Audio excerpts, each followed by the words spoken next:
ନମସ୍କାର ଜୟ ଜଗନ୍ନାଥ। ପିଲାମାନେ ଆଜି ଆମେ ସାମାଜିକ ବିଜ୍ଞାନ ସମ୍ବନ୍ଧିତ 30ଟି ପ୍ରଶ୍ନର ଉତ୍ତର ଜାଣିବା। ଚାଲନ୍ତୁ ଆରମ୍ଭ କରିବା। ଆଜିର ପ୍ରଥମ ପ୍ରଶ୍ନ, ଗୋଟିଏ ରାଷ୍ଟ୍ରର ମୁଖ୍ୟ କିଏ? ଉତ୍ତର ହେଲା ରାଷ୍ଟ୍ରପତି। ପ୍ରଶ୍ନ ନମ୍ବର 2, ଭାରତର ସର୍ବୋଚ୍ଚ ଶାସନକର୍ତ୍ତା କିଏ? ଉତ୍ତର ହେଲା ପ୍ରଧାନମନ୍ତ୍ରୀ। ପ୍ରଶ୍ନ ନମ୍ବର 3, ରାଷ୍ଟ୍ରପତିଙ୍କ କାର୍ଯ୍ୟକାଳ କେତେ ବର୍ଷ? ଉତ୍ତର ହେଲା 5 ବର୍ଷ। ପ୍ରଶ୍ନ ନମ୍ବର 4, ପ୍ରଧାନମନ୍ତ୍ରୀଙ୍କ କାର୍ଯ୍ୟକାଳ କେତେ ବର୍ଷ? ଉତ୍ତର ହେଲା 5 ବର୍ଷ। ପ୍ରଶ୍ନ ନମ୍ବର 5, ରାଷ୍ଟ୍ରପତି ହେବା ପାଇଁ ସର୍ବନିମ୍ନ ବୟସ କେତେ? ଉତ୍ତର ହେଲା 35 ବର୍ଷ। ପ୍ରଶ୍ନ ନମ୍ବର 6, ପ୍ରଧାନମନ୍ତ୍ରୀ ହେବା ପାଇଁ ସର୍ବନିମ୍ନ ବୟସ କେତେ? ଉତ୍ତର ହେଲା 25 ବର୍ଷ। ପ୍ରଶ୍ନ ନମ୍ବର 7, ଜଣେ ଭୋଟଦାତାଙ୍କର ସର୍ବନିମ୍ନ ବୟସ କେତେ? ଉତ୍ତର ହେଲା 18 ବର୍ଷ। ପ୍ରଶ୍ନ ନମ୍ବର 8, ଓଡ଼ିଶାରେ ବିଧାନସଭାର ପୁନଃଗଠନ ପାଇଁ କେତେ ବର୍ଷରେ ଥରେ ନିର୍ବାଚନ ହୋଇଥାଏ? ଉତ୍ତର ହେଲା 5 ବର୍ଷ। ପ୍ରଶ୍ନ ନମ୍ବର 9, କେତେ ବର୍ଷରେ ଥରେ ଜନଗଣନା ହୋଇଥାଏ?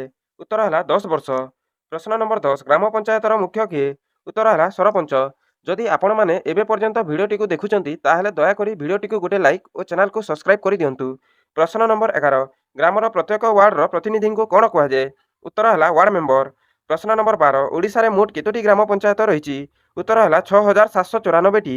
ପ୍ରଶ୍ନ ନମ୍ବର 13, ପଞ୍ଚାୟତ ସମିତିର ମୁଖ୍ୟ କିଏ? ଉତ୍ତର ହେଲା ଚେୟାରମ୍ୟାନ୍। ପ୍ରଶ୍ନ ନମ୍ବର 14, ଓଡ଼ିଶାରେ ମୋଟ କେତୋଟି ପଞ୍ଚାୟତ ସମିତି ରହିଛି? ଉତ୍ତର ହେଲା 314। ପ୍ରଶ୍ନ ନମ୍ବର 15, ପଞ୍ଚାୟତ ସମିତିର ବୈଠକ କିଏ ଆହ୍ୱାନ କରନ୍ତି? ଉତ୍ତର ହେଲା ଚେୟାରମ୍ୟାନ୍। ପ୍ରଶ୍ନ ନମ୍ବର 16, ଜିଲ୍ଲା ପରିଷଦର ମୁଖ୍ୟଙ୍କୁ କ'ଣ କୁହାଯାଏ? ଉତ୍ତର ହେଲା ସଭାପତି। ପ୍ରଶ୍ନ ନମ୍ବର 17, ଜିଲ୍ଲା ପରିଷଦର ମୁଖ୍ୟ କାର୍ଯ୍ୟନିର୍ବାହୀ ଅଧିକାରୀ କିଏ? ଉତ୍ତର ହେଲା ଜିଲ୍ଲାପାଳ। ପ୍ରଶ୍ନ ନମ୍ବର 18, ଜିଲ୍ଲା ପରିଷଦକୁ କିଏ ପରୋକ୍ଷ ଭାବରେ ନିର୍ବାଚିତ ହୋଇଥାନ୍ତି? ଉତ୍ତର ହେଲା ଜିଲ୍ଲା ପରିଷଦର ଅଧ୍ୟକ୍ଷ। ପ୍ରଶ୍ନ ନମ୍ବର 19, ଜିଲ୍ଲା ପରିଷଦର ଅଧ୍ୟକ୍ଷ ନିର୍ବାଚନର କେତେ ଦିନ ପରେ ଉପାଧ୍ୟକ୍ଷ ପାଇଁ ନିର୍ବାଚନ କରାଯାଏ? ଉତ୍ତର ହେଲା 30 ଦିନ। ପ୍ରଶ୍ନ ନମ୍ବର 20, ଜିଲ୍ଲା ପରିଷଦର କାର୍ଯ୍ୟକାଳ କେତେ ବର୍ଷ? ଉତ୍ତର ହେଲା 5 ବର୍ଷ।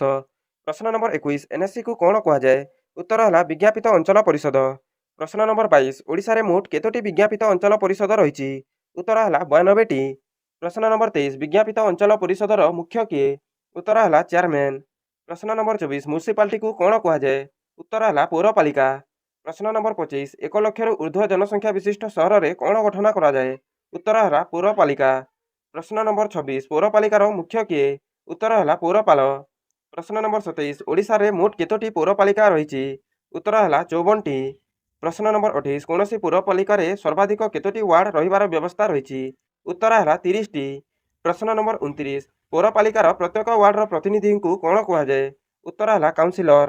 ପ୍ରଶ୍ନ ନମ୍ବର 30, ମ୍ୟୁନିସିପାଲିଟି କର୍ପୋରେସନକୁ କ'ଣ କୁହାଯାଏ? ଉତ୍ତର ହେଲା ନଗର ନିଗମ। ଭିଡ଼ିଓଟିକୁ ଦେଖିବା ପାଇଁ ଧନ୍ୟବାଦ। ଭଗବାନ ଆପଣଙ୍କର ମଙ୍ଗଳ କରନ୍ତୁ।